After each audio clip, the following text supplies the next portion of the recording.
closest extended family.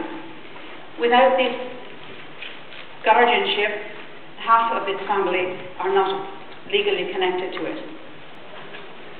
The loss of the second family is huge to children, and the consequences for many children, many fathers losing their children, are depression and suicide. And we are going to come into a situation where children who feel that their fathers have abandoned them are also more liable to suicide. There should be a central register of existing guardianship agreements, which there isn't at the moment. The only proof a father has is the bit of paper that he got in the court that day, and there's no central register, so that a child can be brought out of the country or have a passport granted if the mother doesn't comply with those rights. The Hague Convention on the movement of children taken illegally out of countries doesn't apply to natural children. It only applies to children within marriage. It's not good that a father has to take legal action every time he wants to be involved in the life of his child, and this needs to be addressed, and we need to address it here. The other issue is when a marriage breaks down, that where a father always had 50% custody and access, that should remain, and I would ask you to support this motion. Thank you.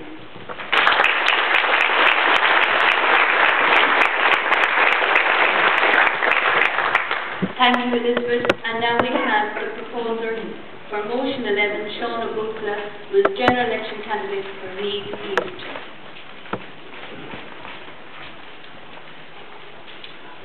Thank you very much.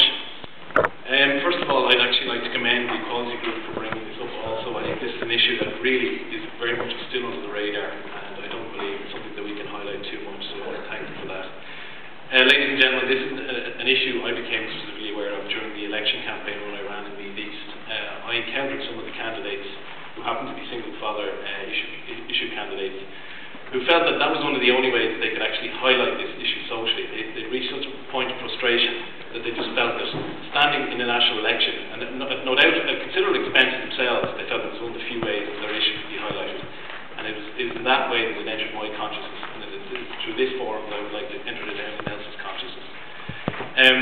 I feel a particular affinity with this issue as well, considering that I am a young man myself, and I may well have children sometime in the future. And I hope that someday I'd never be in this unenviable position, but that is always a possibility, and that gives me particular interest in it. And I'm quite sure, ladies and gentlemen, that if you were to listen to these men and listen to their stories of desperation, of absolute frustration and despair, you would feel the same way. It's really one of the big buzzwords in our society in this day and age, words like equality and non-discrimination, anti-discrimination, protecting the rights of the weak, those marginalised, of minorities. But I'm quite sure if you ask someone to list off some of the minorities that they perceive to be discriminated against, single fathers are not one that would immediately come to mind, but it should be, and our consciousness needs to be raised on this issue. Just to highlight, and to finally, I think, sum up how big an issue this is, I would actually like to quote a statement made by Michael McDougall on the issue. And I quote, "It seems to me that in the absence of a major legislative initiative to recognise the rights of national fathers and de facto families in a real and effective way, or in the absence of a long overdue review by the Supreme Court of what is increasingly obviously an egregious and an indefensible decision in the Nicolai case, the European Convention on Human Rights is likely to have its most dynamic effect on Irish case law in the area of de facto families," said Mr. McDowell, in an address to Law Library colleagues on Saturday on the impact of the European Convention of Human Rights Act. Now, ladies and gentlemen, I'm going to ask you to put aside for a second the fact that Michael McDougall making this statement is only highlighting his own incompetence as Justice Minister. But if you can put that particular issue aside, he's making this statement in his capacity as a barrister, and I'm led to believe that he is a very good barrister. And I think you can see from that statement, from someone who is well versed in the law, that this is an issue that needs to be addressed. And it should be addressed by us because we believe it's the right thing to do, and not because we're being forced by Europe to do it. So for that reason, I would like you to support the motion.